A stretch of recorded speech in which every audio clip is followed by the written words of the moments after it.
Hasta luego. Hasta luego, buenas tardes. La empleabilidad y la educación se insiste con una educación para el trabajo como modo de atraer, retener a los adolescentes en el sistema escolar, darle sentido a la escuela, darle sentido a la universidad. Pero ¿alcanza ese objetivo realmente para plantear una educación de cara al futuro? Estamos con Juan María Segura, consultor, experto en gestión e innovación educativa. Muchísimas gracias, Juan, por estar aquí. Gracias, Luciana, por la invitación, por favor. Voy a leer una frase de Yuval Harari, un autor israelí, que dice esto, lo tomo de una de tus columnas: lo último que un profesor tiene que proporcionar a sus alumnos es más información. Ya tienen demasiada. En cambio, la gente necesita la capacidad de dar sentido a la información.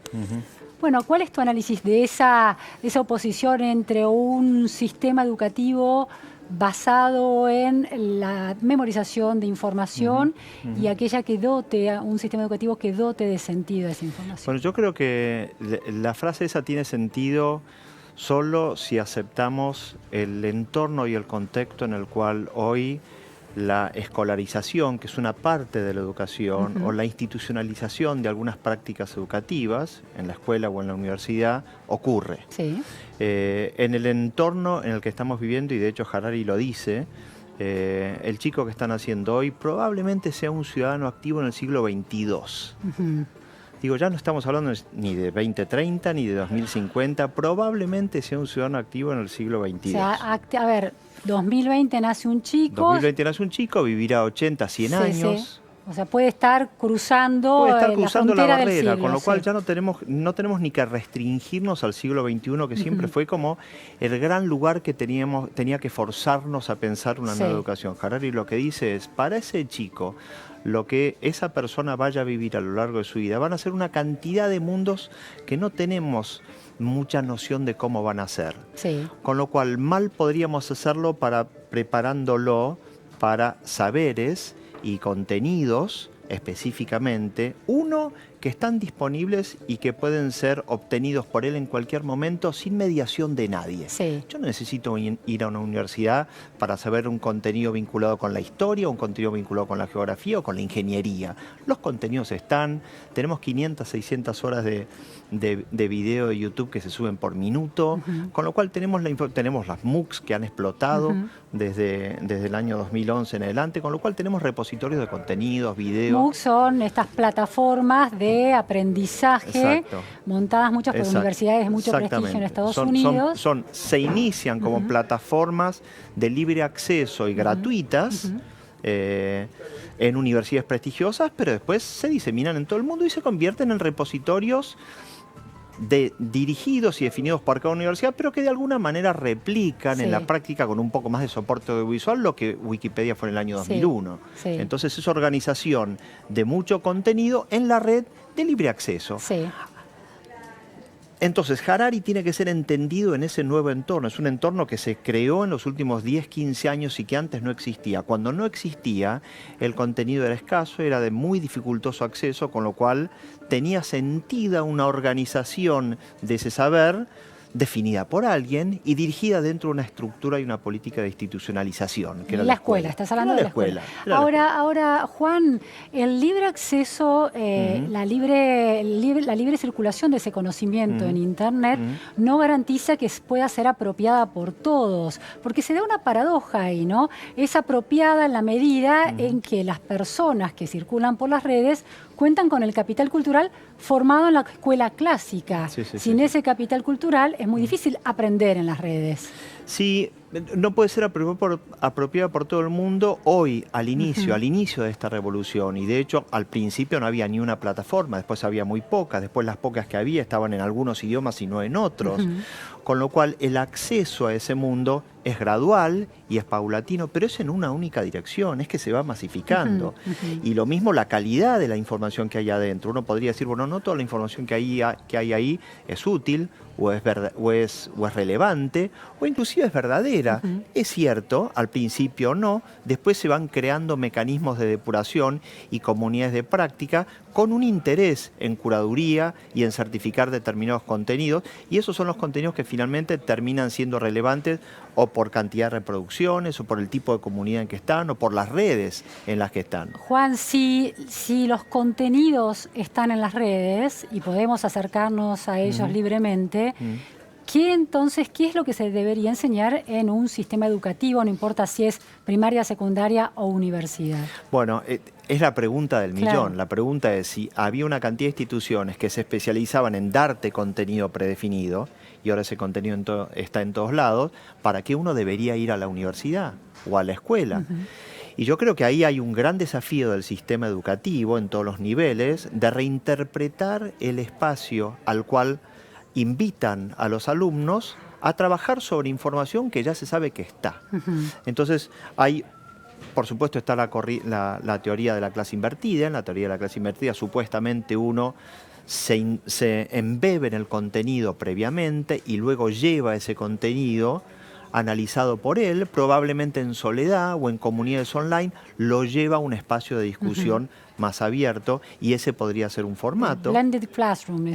Sí, ese es el Flip Classroom, la clase invertida, sí. Ese podría ser una de las orientaciones del sistema, convertir el espacio de reunión de los alumnos en un espacio mucho más conversado y reflexivo, que en un espacio más monodireccional, en donde hay una persona que sabe, que transmite y el resto asiste pasivamente, cosa que no te garantizaba nada. A lo sumo te podía garantizar cierto disciplinamiento de la práctica, pero de ninguna manera te podía garantizar aprendizaje y mucho menos comprensión. Yo creo, y lo digo ahí en la columna esa que vos citaste, yo creo que este entorno lo que le está dando la posibilidad al sistema educativo es retomar un poco uno de sus propósitos fundantes, que es el compromiso con el aprendizaje. ¿Qué quiere decir eso, compromiso con el aprendizaje? Y que la escuela no ha tenido históricamente un compromiso con el aprendizaje, sino que ha tenido un compromiso con la enseñanza. ¿Cuál es la diferencia de perspectivas en eso? Que la enseñanza, ¿cómo vos te das cuenta que una persona enseña bien? Si sigue una pauta de enseñanza, si sigue un plan de estudio, si ocupa el tiempo proporcionalmente en los contenidos en los que los tenía que distribuir, si supuestamente hay una recepción de ese contenido del otro lado que no genera ninguna interferencia ni ninguna distorsión, y ya, yo puedo convertirme en un gran enseñador siguiendo pautas de organización de la clase, no necesariamente prestando atención a si eso generó algún tipo de reflexión. Casi un proceso burocrático, ¿no? De administración de los flujos de información en la clase, pero no veo el impacto que tienen los alumnos. Definitivamente. Sí. El aprendizaje es algo mucho más complejo y es algo mucho más individualizable en las personas. Lo que dos personas de idéntica condición, edad e interés aprendan frente a un mismo contenido enseñado, no necesariamente lo mismo, porque por ahí ese día un chico o el otro tuvo un conflicto, se despertó, o ese día decidió que quería estar más curioso en un tema y menos en otro. Entonces el aprendizaje tiene mucho más que ver con una estrategia de personalización, de significado y sentido, y ahí es donde entran en juego toda la idea de emociones. Claro, es una posición existencial en torno al conocimiento. Definitivamente, y Harari lo menciona. Harari lo que dice es lo que nosotros tenemos que tener mucho cuidado.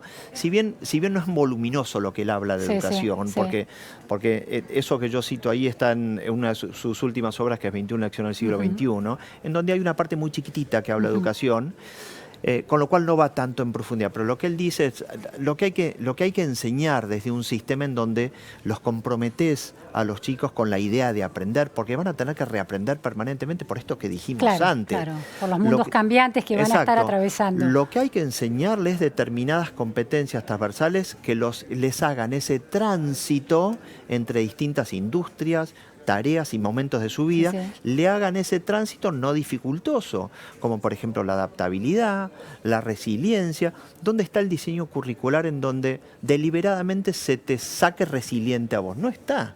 Claro. Y la resiliencia por ahí tiene está que aprendas matemática, pero no que aprendas matemáticas. Y eso está programado de alguna manera, pero falta programar cómo construir un sujeto capaz de sobreponerse al fracaso, Sí, al error. y ni siquiera está pensado que aprendas matemáticas, está pensado que yo te enseñe matemáticas. Claro. Por eso la diferencia. Claro. ¿Y cómo yo voy a validar alguna conexión entre eso que te enseño, lo Sí, que sí, vos, sí. vos Sí, finalmente aprendas distinto del... Bueno, hay un examen parecido para todos que supuestamente es un proxy sí, sí. de que hay una conexión entre lo que te enseñé y lo que aprendiste. Sí, sí, sí. Ahora, no necesariamente es así, porque el sistema está graduando, supuestamente, siguiendo una currícula nacional. El sistema local o los sistemas de todos los países están graduando, supuestamente, chicos que están en condiciones de ir al saber subsiguiente, Sí, sí. de matemáticas o de lo que sea, y después haces exámenes a nivel internacional o a nivel nacional, regional, y miden lo que midieron los exámenes que nos contaron la semana pasada. Sí, sí, sí, las pruebas a aprender. Entonces, Sí, sí. entonces lo que digo es, eso no ocurre, el aprendizaje o la enseñanza o el interés en aprender o en formarte resiliente, adaptativo, emocionalmente estable, eso en la escuela no se aprende de ninguna manera, eventualmente es un emergente que ocurre. Sí, sí, es casi por azar, ¿no? Por Sí. azar en algunos contextos. Pero no está programado. Pero no está para programado eso. que ocurra. Y yo creo Bueno. que debería existir la intención deliberada de que eso ocurra y debería generarse un mecanismo que te vaya mostrando progresos en si eso está ocurriendo Juan, o no. estás muy enfocado últimamente en el juego Sí. como una estrategia pedagógica. Sí. ¿En qué sentido lo ves Sí. así? Yo estoy colaborando con una iniciativa que arrancó hace varios años fuera de la Argentina a través del juego, específicamente a través del ajedrez. Y eso se convirtió después en una metodología pedagógica muy exitosa en todo el mundo.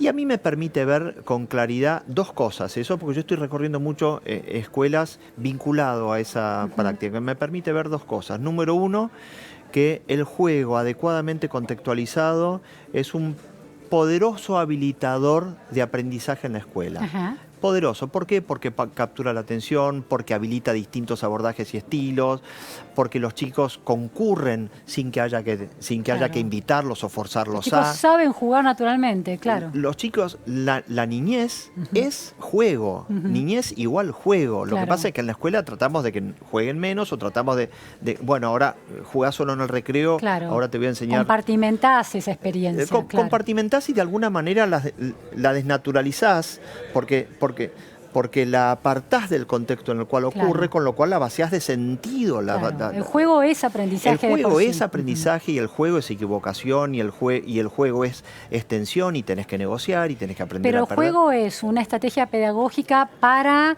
construir estas competencias Claro, sociales o para aprender cosas como matemáticas. Ahí está.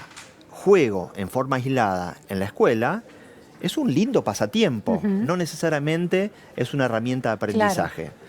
Entonces, la metodología que yo estoy trayendo es una metodología de aprendizaje basada en el juego, porque el juego ocupa un lugar específico en una cadena de acontecimientos en donde si se da, hay una contextualización, hay algo que pone a los chicos en contexto, después aparece una instancia específica de juego acotada, en donde se los hace jugar a los chicos. Donde se ponen en práctica esos saberes Donde que se van pone en construyendo. práctica con distintos juegos.